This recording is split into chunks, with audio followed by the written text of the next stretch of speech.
Good evening and welcome back for yet another scary story for Halloween 2012.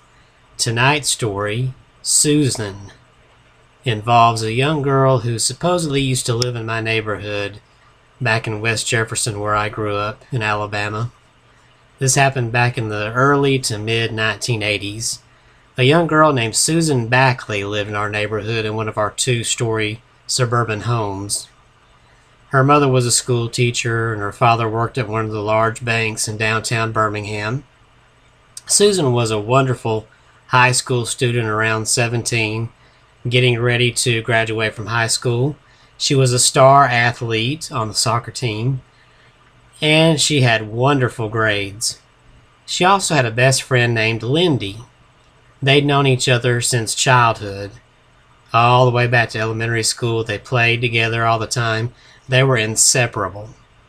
Even in high school, they were still the best of buddies. One Friday night, Susan decided to have Lindy over for a spend the night. Susan's parents were going to be going out for a movie and then followed by a late dinner. So the girls decided it would be an opportune time to have a little sleepover. Well, Lindy came over that Friday night, and while Susan's parents were getting ready to go out on the town, Susan took Lindy out to the backyard where they had a massive trampoline. And they decided to lay on it and stare up at the sky as the sun was going down, have a little girl talk about boys, all that teen girl stuff. Susan's backyard had a lot of tall bushes and hedges growing around it, and beyond that was the woods that surrounded our neighborhood. While they were laying across the trampoline, Lindy suddenly sat up straight and looked toward the woods. Susan noticed her and sat up with her, looking in the same direction, and said, What is it? What's wrong?" Lindy said, I could swear I heard some kind of movement out there in the bushes." So the two girls sat there and listened for a moment, but nothing else happened. So they went about their conversation until Miss Backley came out and called them in. Mr. Backley went around the house checking the windows, doors, making sure everything was locked, and then he went into his spiel with Susan. "Make sure to keep everything locked, clean up behind yourselves, no parties, no boys." Susan rolled her eyes at him, but he just ignored her, and they wished the girls good night, and they left. Susan made sure to lock the door behind them. She called in a pizza order, and while they waited for the pizza to come, Susan took Lindy upstairs to her bedroom to show off her latest addition to her wardrobe. She'd gotten a beautiful red velvet housecoat with a pair of slippers to go with it that her mother bought for her birthday just a few weeks before, and she couldn't wait to show it off to Lindy. So they went in her bedroom, and she put it on, showed it off, and Lindy reached out and felt the soft red velvet and said, "Oh, that's just so beautiful. I'm just jealous of you, Susan." Well, after a while, the pizza came, and the girls devoured it amongst each other, and then they decided to watch a little TV. Once they got bored with that, they went on upstairs to Susan's bedroom, cutting off all the lights downstairs. They went on up and played a few board games like Monopoly and Sorry, things like that, until they just couldn't keep their eyes open. Susan's parents weren't going to be back until just after midnight, and it wasn't quite that time yet, so they decided to just go ahead and turn in for the night. So they wished each other good night and went on to bed. About an hour or so passed, and Lindy suddenly awoke in the bed. She wasn't quite sure why she awoke, but after a few minutes, as she was listening to the stillness of the house, a sound suddenly caught her ear.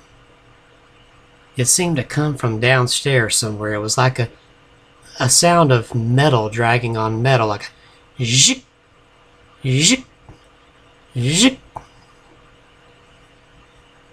So Lindy reached over and woke up Susan. Hey, listen." Susan woke up half asleep. What is... No, shh, listen. There's a noise down there." So Susan sat up and listened, and sure enough, she heard zhit, Zhit, zhit, zhit. Susan listened carefully and said, "You know what?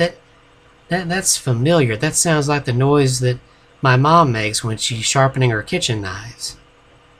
Susan looked over at the clock and noticed it was just after midnight. She said, "Oh, that's what it is. That's just my mom down there, just probably getting ready for breakfast tomorrow. They should be back by now, and she's probably just getting her utensils ready before she comes up to bed. So don't worry, it's fine." Lindy wasn't quite convinced. How can you be sure? How do you know somebody else isn't down there?" "Well, Lindy, we would have heard them break in. There's no way anybody can get in here without us hearing it, and I'm pretty sure it's my mom. It's okay." Suddenly, the noise stopped. Zhit, zhit. Susan leaned over to Lindy and said, "Look, if it makes you feel better, I'll go down and check it out and see what's going on." Of course, Lindy wasn't too happy with that idea. What? Are you crazy? You want to go down there? Let's call somebody." Susan said, "You're just being crazy. It's my mom. That's all it is. Look, I'm going to go have a look, and I'll be right back." So Susan climbed out of bed and pulled her red velvet housecoat off the chair nearby and put on her slippers, and started for the bedroom door. Before she reached it, Lindy, who was still all covered up under the covers, said, "Don't go out there. Come on now. Come back to bed." Susan said, "Look, if it makes you feel better, let's have a plan of action. I'll go downstairs, and if anything's wrong, if anything's out of place, I'll scream at the top of my lungs." Well, Lindy wasn't having a very good time with this. "Yeah, very funny." So Susan got serious for a moment and said, "Look, I have something here." And she reached into the closet. Being the little athlete she was, she pulled out a softball bat. She said, "Look, why don't you just keep this bat here? That way you've got protection. And you stay here behind the bedroom door. Make sure to lock it behind me. I'll go downstairs. I really will yell for help if anything should be wrong, and you can call the police up here. If not, I'll be right back. You'll hear my footsteps come up the stairs, and everything's okay." Lindy said, "Oh, come on. Anybody can walk up the stairs. How do I know it's you coming up if I hear footsteps? Could be the boogeyman." So Susan said, "Okay, look, stay down, and when you hear footsteps come up to the door, crack it open and reach out real quick and feel their feet. If you feel my slippers or the tail of my housecoat, you'll know it's me, and everything's fine. So just stay here, and I'll be right back." Susan picked up a long metal fingernail file that she had on the dresser. It was one of those old long metal ones that kind of looked like a long knife, so at least she'd have some kind of weapon. And she slowly opened the bedroom door, eased out, gave Lindy one last smile, and shut the door behind her. Lindy dove for the door and locked it real quick, and she listened as Susan's footsteps faded down the stairs outside. Lindy slid down to the floor and crouched down there near the floor where the crack of the door was, and she listened. Total silence from downstairs, not a sound. Minutes seemed like hours as they went by.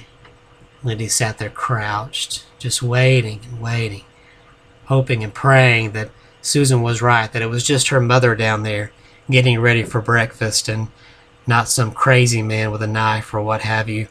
Just hoping that everything will be okay, and in just one moment, Susan will be right back.